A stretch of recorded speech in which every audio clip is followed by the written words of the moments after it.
All right, you got to look at this. CBS News 24/7 watching as Hurricane Milton rages towards Florida. Look at that. You see the eye of the storm. You see the outer bands there. Thousands right now under evacuation orders. And this video to our monitors shows us just how massive this storm is. Look at this. This is what hurricane experts call the eye wall right there. And if you can see those flashes there, that's lightning right there in the center of that eye wall. Florida is watching this as Milton hits Mexico. Listen.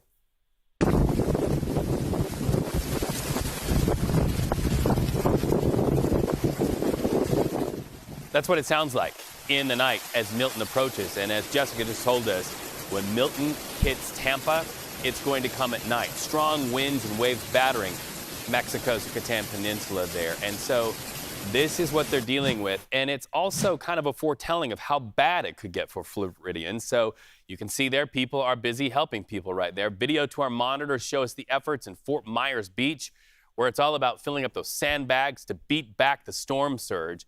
And then jumping over to St. Petersburg, same work to prepare, but an even more urgent situation. There's debris there everywhere, left over from Hurricane Helene. Governor Ron DeSantis ordering that debris cleared out and fast, because once Milton hits, the debris becomes projectiles. Everything you see here is preparation oriented. And then we're talking about Miami as well. North Miami Beach, sandbags, also item number one to keep water out of homes and businesses. In fact, just north of Miami, already they're seeing some flooding on the roads from those outer bands that are hitting Broward County in flood-prone areas. Jess, preparation happening everywhere. And if you are in one of those evacuation zones, Reed, for example, Tampa Bay, as we head into the coming days, you're going to want to evacuate today. Waiting until tomorrow, it's going to be too late. The National Weather Service agrees with that, and that's what they've been forecasting. Now, the models are showing right now about a 50-mile margin anywhere from northern portions of Tampa all the way into southern portions of Tampa. That's where this hurricane is expected to make landfall as we head into the overnight hours, Wednesday night into early Thursday morning. This has been a monster of a storm. It's been emotional for some forecasters, where it did get up to around 180 miles per hour just yesterday to Category 5. It's teetering with those numbers right now, currently at 150 miles per hour, just 80 miles north of the Yucatan Peninsula, causing devastation throughout those communities right now in these daytime hours. Now, the storm will continue to track off into the northeast around 9 miles per hour, holding it a Category 4 for the time being. Those strong winds continue to impact just the Keys, stretching up into the Tampa Bay area hours before it actually makes landfall into the overnight hours Wednesday night into early Thursday morning. Evacuation orders are in effect right now, and like I mentioned before, if you are under them, this is the time to leave today, not tomorrow. It's going to be too soon to the storm already making its impacts, with those outer bands bringing in thunderstorm activity, widespread rain just before the storm surge starts to occur as it makes landfall into those overnight hours. Now, as we take a look at the storm forecasted models, it will hit over Orlando into the early morning hours on Thursday, pushing back offshore just south of Daytona Beach, heading into the early morning hours on Thursday, lasting into the afternoon hours there. Storm surge is the big concern, not only for the Keys, but stretching up along all those shorelines from Boca Grande up into Port Charlotte, past that into the Tampa Bay community. This is the big concern right now. As that eye really starts to center in and we get a really finite forecast of where it's going to hit, those communities, no matter where you are along that shoreline, can see anywhere up to around 12 feet of storm surge. And now I'm going to zoom over into the opposite edge. The east coast of Florida, Edgewater, Daytona Beach, stretching all the way down along those coastline areas into Melbourne. There could also be storm surge in those communities as those winds start to whip in the opposite direction as it moves over Florida. So here's our futurecast wind gust right now, just ahead of the storm, starting to see that offshore flow with about 40-mile-per-hour winds. It gets up to around 100-mile-per-hour winds as we head into Longboat Key, just as that eye is offshore. 3:30 in the morning on Thursday. Power outages possible. Power outages expected with this system moving through just as it pushes over communities like Ruskin. That's where we can see the dying down of the winds just as the eye is over those communities, and it gets right back up to 50-mile-per-hour winds into those early morning hours Thursday. Reed. All right, thanks, Jess. Well, Florida's governor warning people in Tampa to be prepared. Listen to what he just said moments ago to our CBS partners there. The Florida Division of Emergency Management is actively addressing storm-related resource requests.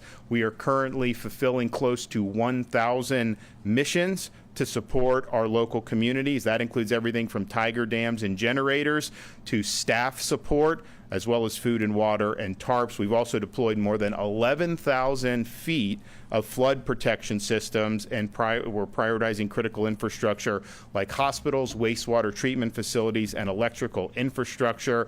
We've also done things like generators to support special needs sheltering operations. Of course, Starlink internet. All counties have access to Starlink internet devices and can use those as they see fit.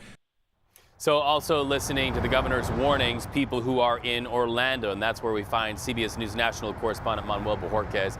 You know, Helene, and we're mindful of this, hit that area less than 2 weeks ago. Now here comes Milton out of the Gulf of Mexico. How are people preparing?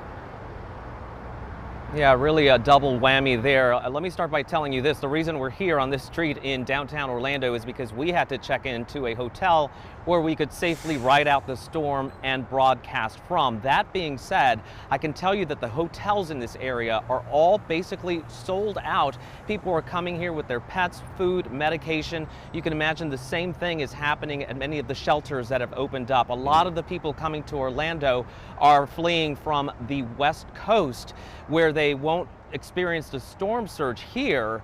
But guess what? They're still going to experience a hurricane, because as we've been forecasting, it could still be a 1, possibly even a 2, as it crawls over the Orlando area, even a hurricane as it reaches the East Coast. I can tell you that SeaWorld, for example, has just announced a closure during the height of the storm. I'd imagine soon you'll be hearing from Disney and Universal.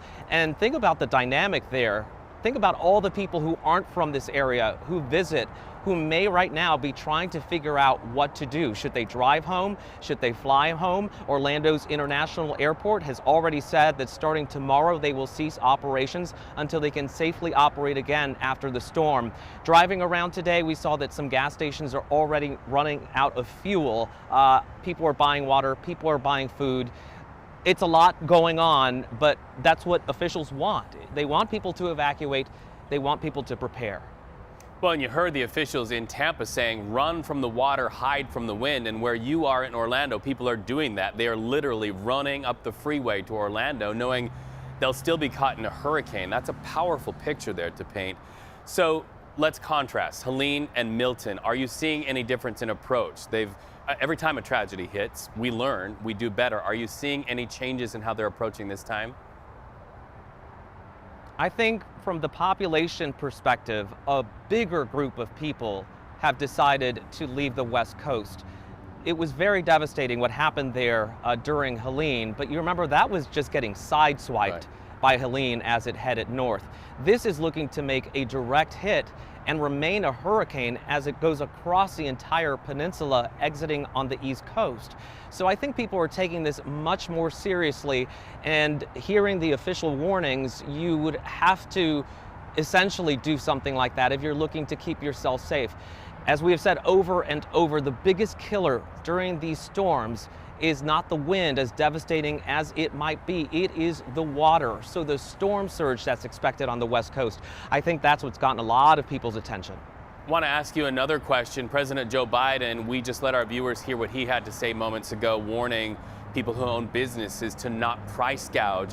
You just checked into your hotel. Are you seeing any raise in rates for gas or basic supplies or even a hotel room?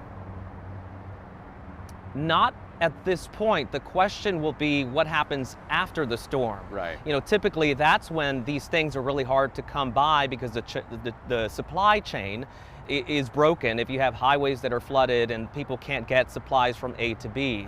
So will the limited supplies after the storm in some areas be the efforts of someone to try to price gouge? That's likely what they will be looking out for. We have heard during these types of disasters that some hotels for local residents actually try to keep prices pretty reasonable because they want people to be able to get out of harm's way. So at this point, I'm not seeing any reports of that, but clearly we still have a long time before the storm gets here when people might try to do that. We'll have to keep an eye on that.